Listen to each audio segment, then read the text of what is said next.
बिस्मिल्लाहिर्रहमानिर्रहीम। अस्सलामुअलैकुम। प्रोग्राम आप कामयाब हो सकते हैं मैं हूं आपकी मेज़बान ज़ारा खुर्शीद।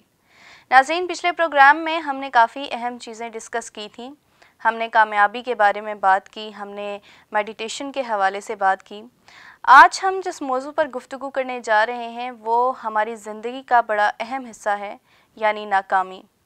हम में से बहुत से लोग नाकामी के अपने अपने मानी समझते हैं, अपने अपने मायने लेते हैं और उसे अपने अपने तरीके से डील करते हैं। लेकिन आज के प्रोग्राम में हम अपने एक्सपर्ट से ये जानने की कोशिश करेंगे कि नाकामी दरअसल क्या है और उसे किस तरह से हैंडल करना चाहिए। हमारे प्रोग्राम में हमारा साथ देने के लिए मौजूद हैं रिफ़ा इंटरनेशनल यूनिवर्सिटी के प्रोफेसर आतिफ़ रियाज शाहिद साहब। अस्सलाम वालेकुम सर। सर, सबसे पहले तो आप नाकामी को डिफ़ाइन कर दें कि नाकामी क्या है, क्योंकि हर एक के मुताबिक नाकामी की डेफिनेशन मुख्तलिफ है। बिस्मिल्लाहिर्रहमानिर्रहीम। बहुत अच्छा टॉपिक है। नाकामी बेसिकली जब आप किसी चीज़ को हासिल करने के लिए तकद्दो करते हैं और उसको हासिल नहीं कर पाते तो आप वक्ती तौर पे अपने आप को नाकाम समझते हैं कि मैं इस चीज़ को हासिल नहीं कर पाया इसलिए मैं नाकाम हो गया। मैं ज़ाती तौर पे समझता हूँ कि आप दुनिया के जितने भी एक्सपर्ट्स हैं, जो सक्सेस साइंटिस्ट हैं, उनको देखें या उन लोगों की बायोग्राफी को देखें जिन लोगों ने अपनी ज़िंदगी में एक्स्ट्रा ऑर्डिनरी अचीव किया है, तो आपको उनकी बायोग्राफी से एक चीज़ कॉमन मिलेगी। वो ये है कि वो उस चीज़ के हसूल के लिए जब उन्होंने कोशिश की तो उसके रास्ते में बहुत मरतबा वो फेल हुए। तो मेरा ज़ाती तौर पे ख़्याल है कि नाकामी कोई बुरी चीज़ नहीं है, ये बल्कि कामयाबी के जो प्रोसेस है उस प्रोसेस का एक हिस्सा है। सो कामयाबी बुरी चीज़ नहीं है। जब आप कोई भी प्लान करते हैं किसी चीज़ को हासिल करने के लिए और अगर वो प्लान फेल हो जाता है तो आप उस प्लान को रिवाइज़ करते हैं, और नाकाम होना उसके अंदर इस चीज़ की दलील है कि आपने एटलीस्ट अटेम्प्ट किया। अगर आप कंसिस्टेंट रहेंगे, बार बार कोशिश करेंगे तो ऐन मुमकिन है कि आप कामयाब होंगे। जैसे मैंने ज़िक्र किया कि बहुत सारे कामयाब लोगों की ज़िंदगी का मुतालिया अगर आप करें तो वो अपनी ज़िंदगी को में जो चीज़ हासिल करना चाहते थे उसको हासिल करने में उन्हें बेशुमार नाकामियों का सामना करना पड़ा है, और वो ये कहते हैं कि जो नाकामियां हैं ये कामयाबियों की का एक हिस्सा है, उस प्रोसेस का एक हिस्सा है। तो इससे घबराना बिल्कुल नहीं चाहिए। हम नाकामी का सामना तब भी करते हैं जब हमारे दिमाग में, हमारे दिलो दिमाग में नाकामी का खौफ बैठा होता है। तो उस खौफ को कैसे? देखिए, सबसे पहली और इम्पॉर्टेंट चीज़ जो मैंने शुरू में भी अर्ज़ की कि नाकामी को बुरा मत समझे। आई डोंट नो कि इसको इतना ज़्यादा बुरा करके क्यों जो है वो पेश किया जाता है। मेरी समझ से बाहर है ये बात। नाकामी एक अच्छी चीज़ है। एटलीस्ट आपने किसी चीज़ के हसूल के लिए ट्राई की, आप फेल हुए, आप उठें, अपने प्लान को रिवाइज करें, स्ट्राइक बैक। तो एक वो शख्स जिसने अपनी ज़िंदगी में कोई नुकसान ही नहीं उठाया मगर वो कामयाब भी नहीं हुआ, लेकिन एक शख्स जिसने अपनी ज़िंदगी में बहुत से नुकसान उठाए वो शख्स अपनी ज़िंदगी में बहुत कामयाब आपको मिलेगा। लेकिन कोई कामयाब शख्स आपको ऐसा नहीं मिलेगा जिसने नुकसान नहीं उठाए हुए। लेकिन एक शख्स जिसने नुकसान नहीं उठाए वो कामयाब भी नहीं हुआ। तो इसको समझने की कोशिश करें। मेरा, आप जितने भी व्यूअर्स हमें देख रहे हैं और सुन रहे हैं, मैं उनसे यही कहूँगा कि अगर किसी चीज़ में आप नाकाम होते हैं तो ये एक बुरी चीज़ नहीं है। दोबारा बैठें, कॉपी पेंसिल उठाएं, अपने प्लान को रिवाइज करें। हो सकता है आपने बहुत सारी चीज़ें अर्ली एक्सपेक्ट की हुई हैं, हो सकता है कि अभी आपको और कुछ चीज़ें करनी थी मगर आपने कुछ स्टेप्स को फॉलो नहीं किया जिसकी वजह से आप वहाँ नहीं पहुँच सके। तो अपने प्लान को रिवाइज करें, एक्सपर्ट ओपिनियन लें, किसी एक्सपर्ट्स के पास बैठें, उसको बताएं और उससे डिस्कस करें। हो सकता है आपको बेहतर प्लान मिले, आप स्ट्राइक बैक करें और आप वो चीज़ अचीव कर लें।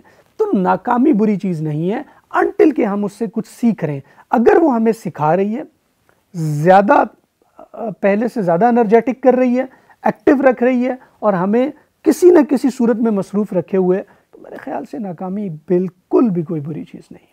सर, ये बता दें कि बहुत से लोग अपने कंफर्ट जोन से बाहर नहीं निकलना चाहते, तो क्या कंफर्ट जोन से बाहर निकलकर काम ना करना भी नाकामी की वजह बन सकता है? देखिए, अपने कंफर्ट जोन को तो आपको छोड़ना पड़ेगा। जो कुछ मेरे पास आज मौजूद है वो इस वजह से है, जो मेरी हैबिट्स हैं, जो मेरी आदतें हैं, उसकी बुनियाद पर आज मेरे पास जो कुछ भी है उसी की बुनियाद पर है। अगर मुझे कुछ नया चाहिए, अगर मैं कुछ नया हासिल करना चाहता हूँ, तो उसके लिए मुझे नई आदतें अपनानी होंगी, मुझे नए नए बुक्स की ज़रूरत है, नए आइडियाज़ की ज़रूरत है, नए लोगों की ज़रूरत है, नए रिसोर्सेज की ज़रूरत है। तो अगर मुझे इतना सब कुछ नया चाहिए उस नए को हासिल करने के लिए, तो डेफिनेटली मुझे अपने कंफर्ट जोन से बाहर आना पड़ेगा, मुझे नई चीज़ों को अडॉप्ट करना पड़ेगा और तभी मैं उस तक पहुंच सकता हूं। सो कंफर्ट जोन को छोड़ना तो ऑब्वियस है। अगर आप समझते हैं कि आपकी ज़िंदगी जिस पैटर्न पे गुजर रही है आप उससे खुश हैं, तो वो आपकी उन्हीं हैबिट्स और आपकी उन्हीं आदतों का नतीजा है। अगर आप उसको कंटिन्यू करना चाहते हैं फिर तो आप वैसी ही ज़िंदगी गुजारें, लेकिन अगर आप कुछ नया हासिल करना चाहते हैं तो आपको अपने कंफर्ट जोन से बाहर आना पड़ेगा। मुस्तकिल मिजाजी एक बड़ा अहम रोल प्ले करती है किसी भी इंसान की ज़िंदगी में। बहुत से लोग हम देखते हैं कि शिकायत करते हैं कि हमने इस चीज़ के लिए कोशिश की मगर वो हमें नहीं मिली। तो आपको क्या लगता है कि ये जो मुस्तकिल मिजाजी का फुकदान है लोगों के अंदर, वो किस हद तक नाकामी का बायस बनता है? असल में डिजिटल वर्ल्ड ने चीज़ों को बहुत फास्ट कर दिया है और हमें हर चीज़ बहुत जल्दी चाहिए और वक्त से बहुत पहले चाहिए। लेकिन जब भी आप किसी चीज़ के हसूल के लिए कोशिश करते हैं तो उसका एक प्रोसेस है, उसका एक टाइम फ्रेम है और उतनी कोशिश के बाद और उतनी स्ट्रगल के बाद आप उस चीज़ को हासिल कर पाएंगे। लेकिन अगर आप कहें कि आपको इंस्टेंट रिज़ल्ट मिल जाए, बहुत तेज़ी के साथ आप जो है वो उन चीज़ों को हासिल कर लें, तो अक्सर औक़ात ऐसा नहीं होता और उसका नतीजा ये होता है कि हम जो है वो फोकस ना होने की वजह से, कंसिस्टेंट ना होने की वजह से, हमारा विजन इतना स्ट्रांग नहीं होता, हमारी ज़िंदगी के गोल उस तरीके से डिफ़ाइन नहीं होते। तो हम किसी चीज़ को हासिल करने के लिए कोशिश तो करते हैं मगर फ़ौरन थक जाते हैं और अपना नया रास्ता अपना लेते हैं। उसको भी हासिल करते हुए हमें लगता है कि आगे जाके ये बहुत सारी चीज़ें अब नहीं हो रही, फिर उसको भी विड्रॉ करके किसी और तरफ निकल जाते हैं। तो कंसिस्टेंसी ज़िंदगी के अंदर बहुत इम्पॉर्टेंट है। अगर आप अपनी ज़िंदगी में कंसिस्टेंट नहीं हैं तो आप इसलिए नहीं हैं कि आपकी ज़िंदगी के गोल्स डिफ़ाइन नहीं हैं, आपकी ज़िंदगी के टारगेट्स डिफ़ाइन नहीं। इसके ऊपर हम बिल्कुल एक अलग से प्रोग्राम करेंगे क्योंकि गोल सेटिंग, विजन का ना होना, अपनी ज़िंदगी में जो आपने गोल सेट किए हैं उसका राइटिंग में ना होना इंसान को कितना पीछे ले जाता है, इसका अंदाज़ा हम में से बहुत सारे लोगों को नहीं है। तो कंसिस्टेंट आप उसी वक्त होंगे जब क्लैरिटी होगी माइंड में। अच्छा, फिर उस फील्ड के एक्सपर्ट्स को देखें कि वो वहाँ तक जब पहुँचा तो किस तरीके से पहुँचा, उसको कितना टाइम लगा, कितनी सारी चीज़ें जो है वो उसने की और करने के बाद वो वहाँ तक पहुँचा। तो बाद में आपने जस्ट उसके जो फुटस्टेप्स हैं उसको फॉलो करना है, लेकिन उसमें भी बहुत सारी उसकी ज़िंदगी की नाकामियाँ होंगी, उससे आप सीखें। और अगर आपको भी उसमें से किसी तरह की नाकामी का सामना करना पड़ता है तो सब्र और हौसले के साथ चलते रहें, वो वक्त दूर नहीं है कि जब आप उस चीज़ को हासिल कर लेंगे। बिल्कुल सही। सर, हम जब कामयाब लोगों की ज़िंदगी का मुतालिया करते हैं तो हमें पता चलता है कि उन्होंने कामयाबी को बहुत वक्त देने के बाद हासिल किया है, बहुत मेहनत के बाद हासिल किया है। लेकिन आज हम देखते हैं कि जो नौजवान नस्ल है वो शॉर्टकट ढूंढने में बहुत ज़्यादा लगी रहती है। तो आप उनको क्या पैगाम देना चाहेंगे? क्या शॉर्टकट ढूंढना और उसके ज़रिए कामयाबी तक पहुंचना कोई सही तरीका है, कोई सही रास्ता? देखिए, शॉर्टकट्स जो है वो ज़िंदगी में वक्ती फ़ायदे के लिए तो आप उसको शॉर्टकट लगा के कुछ वक्ती मकासद अगर आप हैं तो उनको हासिल कर सकते हैं। लेकिन अगर आप लॉन्ग टर्म में कुछ चीज़ करना चाह रहे हैं तो उसका कभी भी कोई शॉर्टकट नहीं होता। उसके लिए आपको जो है वो डिटर्मिनेशन दिखानी पड़ती है, अपनी एफ़र्ट पुट करनी पड़ती है, कंसिस्टेंट रहना पड़ता है, विजनरी होना आपके लिए ज़रूरी है।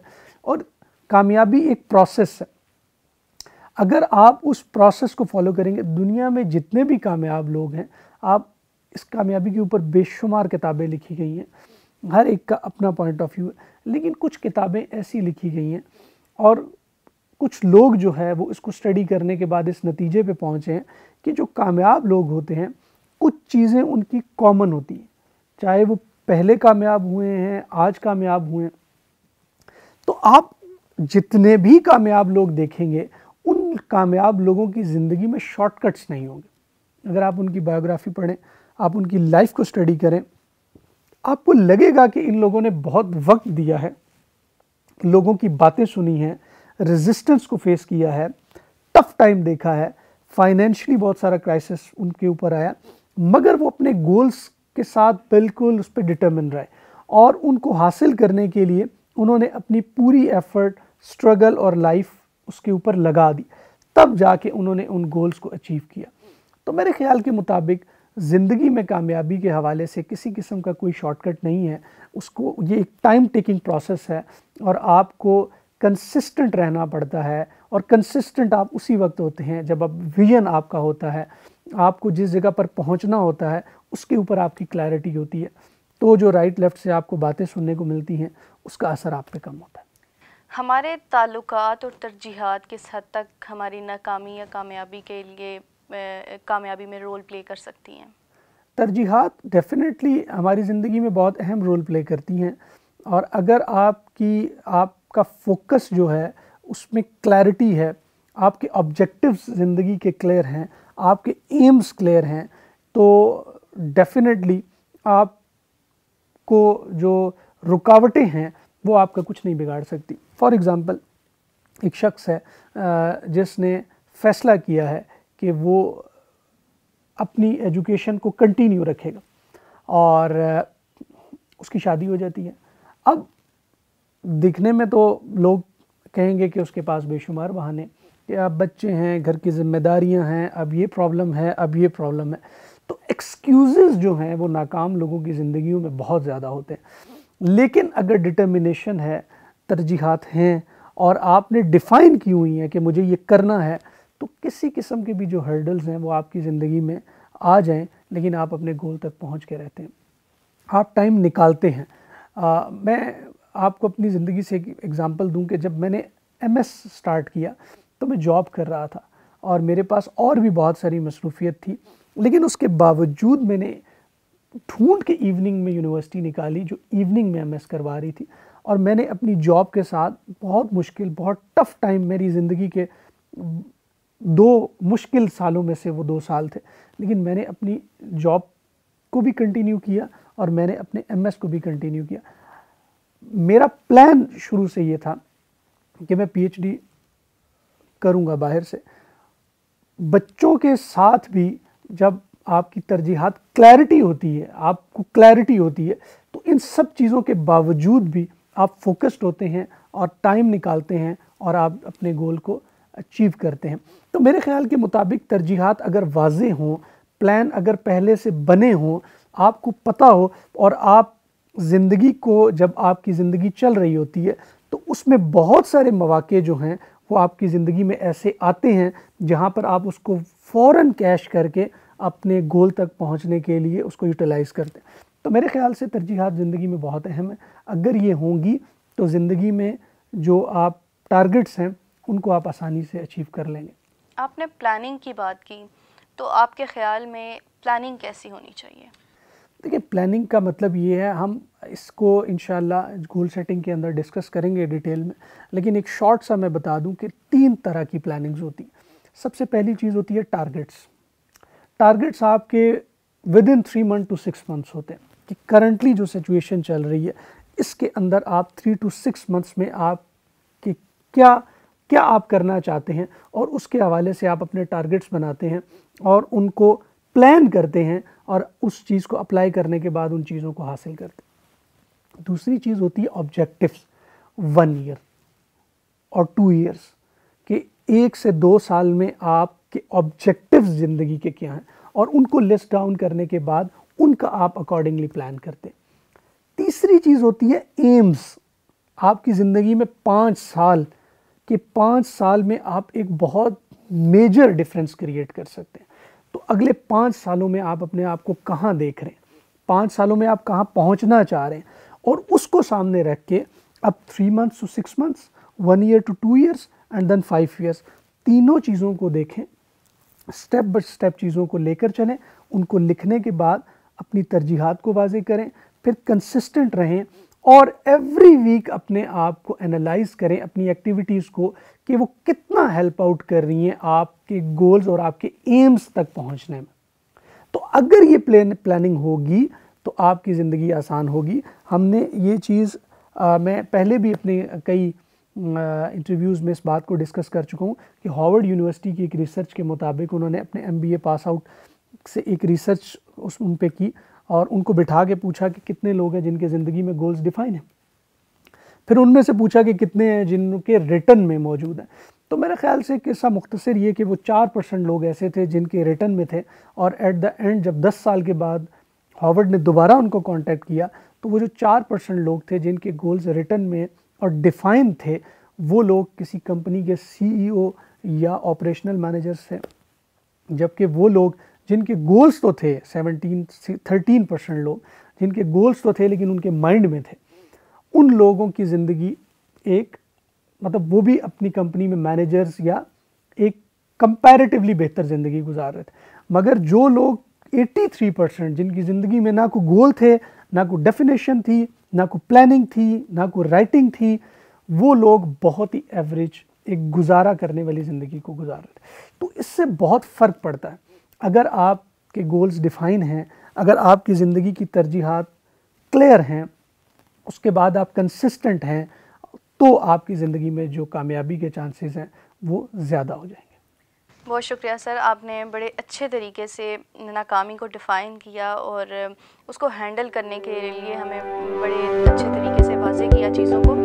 मुझे उम्मीद है कि हमारे नाज़रीन को भी हमारा पॉइंट समझ आया होगा और उन्हें ये समझने में आसानी होगी कि नाकामी कोई ऐसी बुरी चीज़ नहीं है। नाकाम होने का मतलब ये नहीं है कि हम हार मान के घर पे बैठ जाएं, बल्कि इसका मतलब ये है कि अल्लाह ने हमें एक और मौका दिया है। हमारे अंदर विल पावर होनी चाहिए, हमें उसके साथ डील करना चाहिए, उसके साथ फाइट करनी चाहिए और फिर इंशाल्लाह ताला एक दिन हम अपना गोल ज़रूर हासिल कर लेंगे। इंशाल्लाह मुलाकात होगी अगली किस्त में। तब तक के लिए अपनी मेज़बान ज़ारा खुर्शीद को दीजिए इजाज़त। अल्लाह ने